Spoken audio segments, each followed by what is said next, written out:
چلائیں ملک، پوری دنیا سے مانگتے پھر رہے ہیں۔ کدھر کے بزرگان دین جو نیچے دیکھیں تو سونا، اوپر دیکھیں تو سونا، اس طرح دنیا چلتی ہے میرے بھائی۔ داتا حضور کشف المحجوب میں لکھتے ہیں یہ فکرے ان کی زبان سے تب ادا ہوئے جب اس درخت کے نیچے تھے جس کے اوپر میں چڑھا ہوا تھا۔ آپ فرماتے خدا کی عزت و عظمت کی قسم، پورا درخت، اس کی ٹہنیاں، اس کا تنا، اس کی جڑیں بھی سونے کی ہو گئی، سارا، ہاں سارا ہی سونے کا ہو گیا۔ اب وہ جو ہے نا وہ مٹی اٹھانے کے لیے نیچے، تو نیچے دیکھا تو زمین سونے کی، زمین سونے کی ہے۔ یہ کیا ہوا؟ دائیں دیکھا تو سونا، بائیں دیکھا تو سونا، آگے دیکھا تو سونا، پیچھے دیکھا تو سونا۔ اب بابا جی نے کام کیا، کیوں نہیں مٹی دیا ٹیما پڑھان لیا، اور کہتا ہے حضور کہاں سے پکڑاؤں، مٹی ہے ہی نہیں، جہاں تک نظر جاتی سونا ہی سونا ہے۔ بابا جی ایک سوال ہے بابا جی، اگر آپ ہوا میں سونا نکال سکتے ہیں بابا جی تو دیش کی غریبی کیوں نہیں مٹا دیتے بابا؟ جواب بابا جی، جب آپ خود سونا نکال سکتے ہو تو ہم لوگوں سے چندہ کیوں لیتے ہو بابا جی؟ جواب ہریو ہریو ہریو، یہ رانگ نمبر ہے، یہ رانگ نمبر ہے۔ دعاؤں پہ صرف دنیا چلتی ہے، ایمان کی طاقت پہ صرف دنیا چلتی ہے۔ اللہ کے نبی علیہ السلام نے تو یہ سب کچھ اس طریقے سے نہیں چلایا۔ غزوہ تبوک کے موقع پر حضرت عثمان غنی رضی اللہ تعالیٰ عنہ نے 1000 سونے کی اشرفیاں، آج کا اربوں روپیہ بنتا ہے، اونٹ ساز و سامان کے لدے ہوئے، جامع ترمذی میں آتا ہے، دیے۔ ظاہر ہے اسباب تو اختیار کیے۔ سورہ توبہ میں آیا کہ نبی علیہ السلام کے پاس اصحاب جنگ کے لیے آئے، غریب لوگ، کہ ہمیں کوئی سواری دے دیں، ہم جنگ میں آپ کے ساتھ رومن امپائر کے خلاف آپ لڑنے جا رہے ہیں۔ تبوک کے موقع پر 1.5 لاکھ کی فوج بارڈر پہ آئی ہوئی ہے عرب کے، نبی علیہ السلام کے صرف ساتھی 30,000 ہیں جن کے پاس ریسورسز ہیں۔ تو یا رسول اللہ آپ اجازت دیں اور آپ ہمارے لیے ریسورسز مینج کر دیں، ایک گھوڑا مل جائے، اونٹ مل جائے تو ہم بھی آپ کے ساتھ جائیں۔ تو نبی علیہ السلام فرمایا کہ میں کوئی چیز ایسی نہیں پاتا کہ تمہیں دوں۔ اور قرآن کے الفاظ ہیں، یہ پورا قرآن میں رپورٹ ہوا ہے، 10ویں پارے کا آخری صفحہ پڑھ کے دیکھیں۔ اے نبی دیکھو گے کہ یہ تم سے اس حال میں واپس ہوتے ہیں کہ ان کی آنکھیں آنسوؤں سے تر ہیں، یعنی اتنا ان کو جذبہ ہے اپنے نبی کا ساتھ دینے کا، لیکن حضور کے پاس ریسورسز نہیں ہے کہ انہیں جنگ پہ لے کے جا سکے۔ یعنی وہی کہ اوپر دیکھا تو سونا نہیں ہے، جی ہاں، نیچے دیکھا تو سونا۔ پھر کہتے ہیں جی انجینئر صاحب وہ کرامات کو اور معجزات کو نہیں مانتے، پہلے اپنے نبی کے حق میں وہ باتیں ثابت کر لینا آپ، پھر ہم آپ لوگوں کے بابوں کے، کیونکہ آپ کے بابے تو خود کہتے ہیں جی حضرت واشی کے قدموں کی خاک، ان کے گھوڑے کے نتھنوں میں بیٹھے، اس کو کوئی غوث قطب ابدال نہیں پہنچ سکتا۔ تو یہاں تو میں تو صحابہ کی تو بات ہی نہیں کر رہا، میں خلفائے راشدین کی تو بات ہی نہیں کر رہا، میں تو اللہ کے نبی علیہ السلام کی بات کر رہا ہوں کہ ان کی باتیں تو قرآن میں رپورٹ ہوئی ہوئی ہیں کہ ریسورسز نہ ہونے کی وجہ سے وہ جنگ پہ اپنے اصحاب کو نہیں لے جا سکتے۔ نگاہ مار کے مردہ گھوڑے زندہ کر لیں جی، بزرگ سے جی 2 نفل پڑے، انہوں نے دعا کی تھی، گھوڑا زندہ ہو گیا۔ اللہ نبی کو تو نہیں ہوا گھوڑا زندہ، اور یہ قرآن ہے۔ حدیثیں ہوتی تو آپ شاید بھاگ سکتے، قرآن سے بھاگ کے بتائیں، سورہ توبہ پڑھیں اور مجھے بتائیں سورہ توبہ کے اندر جو نبی علیہ السلام اور ان کے ساتھیوں کو جو تکلیفیں اٹھانی پڑی ہیں، وہ کہیں بیٹھتی ہیں ان عقائد اور نظریات کے اندر جو آپ نے اپنے بزرگوں کے بارے میں کلیم کیے ہیں؟ تو ہم تو کوئی موقع نہیں جانے دیں گے، کوئی موقع نہیں جانے دیں گے، کیونکہ آپ نے بھی اس امت کی تباہی کا، آپ کے بزرگان بے دین نے اور علماء کرائم نے، مجرم علماء نے کوئی موقع نہیں جانے دیا اس امت کو گمراہ کرنے کا۔ ہم بھی کوئی موقع نہیں جانے دیں گے کہ آپ کی علمی پٹائی ہم چھوڑ دیں، نہ۔ یہ تازیانے، یہ علمی کوڑے آپ کے زندوں کے اوپر، آپ کے مردوں کے اوپر پڑتے رہیں گے انشاءاللہ تعالی، اور اسی سے دنیا میں تبدیلی آئی ہے۔ مین کر کے کچھ نہیں ہوتا، ہاں ہوتا نا، لے جا بابے اپنے، بابے تے شاہی کوئی نہیں، اس نے دنیا میں تبدیلی لائی ہے۔ اگر نبی علیہ السلام کا یہ سٹیٹس ہے تو بابے تے شاہی کوئی نہیں۔ ہاں، اچھی آواز ہی بجائے کہتے ہیں اچھا نہ بولا کرو، پھر دل نو لگتا ہے تھوڑا پیار نہ کرنا، ایسا ہی کر لیں گے، وہ اظہار تے کرنا ہے، چھڑنا نہیں ہے۔ تو یہ جنگیں مجبوری کی تھیں. نبی علیہ السلام نے ان بدماشوں کو اکھاڑنے کے لیے سب کچھ کیا. باقی میرا خیال ہے پاکستان کی حکومت کو, اقوام متحدہ کو, اب اقوام متحدہ میں بھی یہ کیس پیش ہوا ہے, ادھر آپ ہی کھان والے, آپ ہی کون والے, اتنے جا کے رشیا نے پھر ویٹو کر دیتا ہے. وہ بیٹھے ہوں کر لو تسی کوئی گل. تو at the end of the day آپ ذرا ان بچوں کو دیکھیں, ان عورتوں کو دیکھیں جو سب ویز کے اندر انہوں نے پناہ لی ہوئی ہے. یار دل دکھتا ہے. ہم بھی فیملی والے لوگ ہیں یار. آپ ان چیزوں سے باہر نکلیں یار, انسانیت کی قدر سیکھیں خدا کے لیے. اس سویلائز ورلڈ کے اندر ان چیزوں کو سمجھیں. ٹھیک ہے, ارتگل ڈرامے تو باہر نکلو.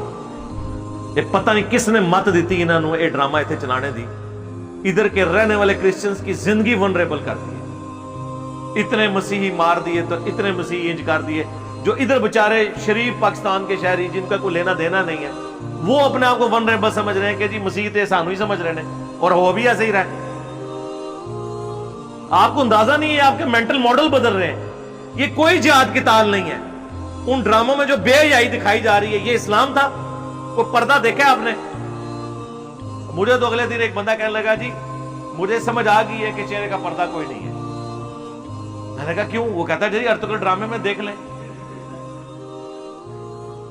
اور یہ ڈرامہ جس بندے نے لگایا ہے نا اس قوم کے ساتھ, اس امت کے ساتھ, وہ جس بندے نے ڈرامہ لکھا ہے وہ کہتا ہے مجھے تاریخ پوری کھنگالنے کے بعد 4 پیجز ملے ہیں. 400 قسطیں بڑھاتی ہیں جو انہیں 4 پیجز کو, سب کہانیاں نے.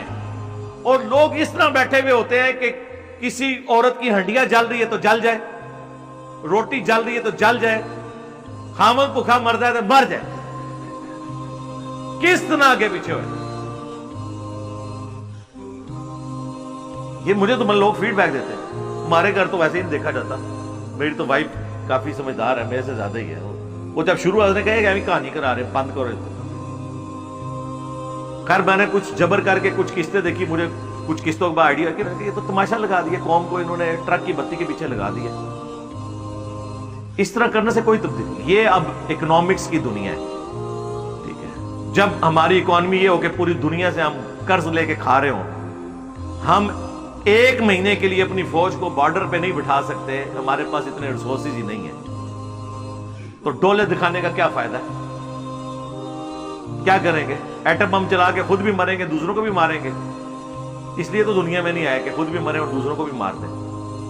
اب دنیا کی جنگ جو ہے ساری کی ساری اکانومی کے اوپر ہے, اور جو ملک اکانومی میں سروائیو نہیں کرتے, آپ دیکھ لیں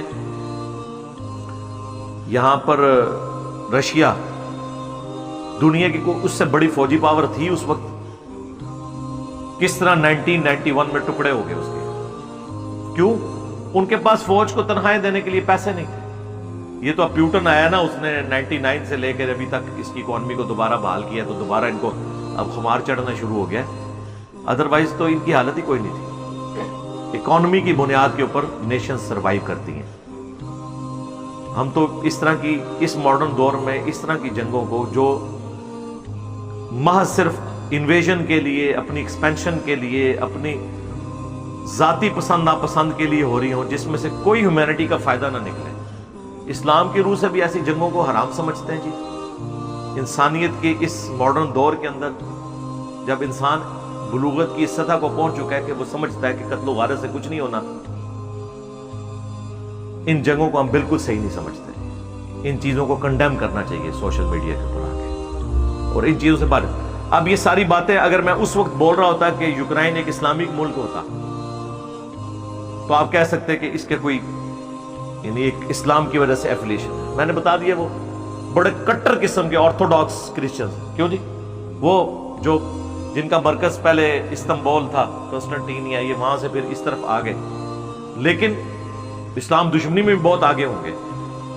لیکن بات یہ کہ اب اس ماڈرن ورلڈ نے لوگوں کو کافی حد تک سیکولر ضرور کر دیا کہ مذہب ذاتی معاملہ ہے, ہر بندے کو رائٹ ہے کہ وہ اپنی زندگی اپنی مرضی کے مطابق گزارے. پھر ہمارے ملکوں کی, غریب ملکوں کی اکانومیز جڑی ہوئی ہیں. اب جو بچے وہاں پہ پڑھ رہے ہیں, پاکستان کے, انڈیا کے, بنگلہ دیش کے, ظاہر ہے وہ ادھر سے پڑھ کے آئیں گے یا وہیں پہ جابز کریں گے, ریمیٹنس بھیجیں گے. یہ ساری چیزیں جڑی ہوئی ہیں. پھوکوں سے, وظیفوں سے تو ملک نہیں چلتے ہیں, نہ گھر کی اکانومی چلتی ہے. یہ ان مولویوں کی چلتی ہے جنہوں نے چندے لینے ہوتے ہیں. وہ آپ کو کہتے ہیں اتنی دفعہ یہ پڑھ لو تو یہ ہو جائے گا, تو اتنی دفعہ پڑھ لو تو یہ ہو جائے گا. خود کیوں نہیں پڑھتے ہو؟ خود کیوں چندہ بکس رکھی ہوئی ہیں؟ ہم لوگ بیمار ہوتے ہیں تو ہمیں کہتے ہو فلاں مزار کے اوپر لے جاؤ. تم لوگ بیمار ہوتے ہو تو شفا اور آغا خاص سے نیچے بات نہیں کرتے ہو. یہ پاپا جانی جو ہیں, ان کا کچھ سال پہلے پیشاب بند ہو گیا تھا, آغا خان میں آپریشن ہوا ہے. کیوں نہیں لے کے عبداللہ شاہ غازی کے مزار کے اوپر جنہوں نے سمندر روکا ہوا ہے, تو ان کا رکا ہوا پیشاب بحال کر دیں. گلاں کہانیاں تسی بھی سبحان اللہ ماشاء اللہ کر کر کے انہوں نے دماغ خراب کیتا ہے. ان کا کیا کرنا ہے؟ بس ان کا دماغ نہیں خراب ہوتا, دماغ آپ کا ہی خراب ہوا ہے. وہ تو اب بھی سب کچھ ایک اچھی زندگی انجوائے کر رہے ہیں سب لوگ. ذرا سے بیمار ہوتے ہیں تو یہ جا کے اتنے مہنگے ہاسپٹلز میں علاج کرواتے ہیں, اور آپ کو بیٹھ کے تعویذ لکھ کے دے رہے ہوتے ہیں اور پیسے لے کے. اس کا مطلب ہے انہوں نے آپ کو کرائی ہوئی ہے کہانی. ہم نے تو کئی دفعہ کہا ہے کہ جس کے بارے میں آپ کو زوم ہے نا کچھ کر سکتا ہے, ٹھیک ہے جی, روحانی علاج, روحانی بائی پاس. بائی پاس تو بہت بڑی چیز ہے. ایک نو مولود بچہ جو پیدا ہوا ہے اس کا کوئی ختنہ کر دے, کوئی وظیفہ پڑھ کے یا کوئی نگاہ مار کے. یہ کسی بزرگان دین کی ہڈی توڑتے ہیں, وہ اپنی ہڈی جوڑ کے بتا دیں نگاہ مار کے. باقی سارے کام یہ خود کر رہے ہیں. یعنی ان کی جب جوتی ٹوٹتی ہے, ویسے تو یہ نہیں لے لیتے ہیں, گانٹھی تو ہم نے ہوتی ہے, کبھی انہوں نے نگاہ مار کے جوتی گانٹھی ہے اپنی. بچوں کی کتابیں نگاہ مار کے یہ جلد کرتے ہیں, جلد ساز کو دے کے آتے ہیں. آپ کو ساری ان کہانیوں میں لگایا ہے. اللہ تعالیٰ ان شریر لوگوں کے شر سے اس امت کو بچائے, انسانیت کو بچائے. صلو علی محمد و آل محمد.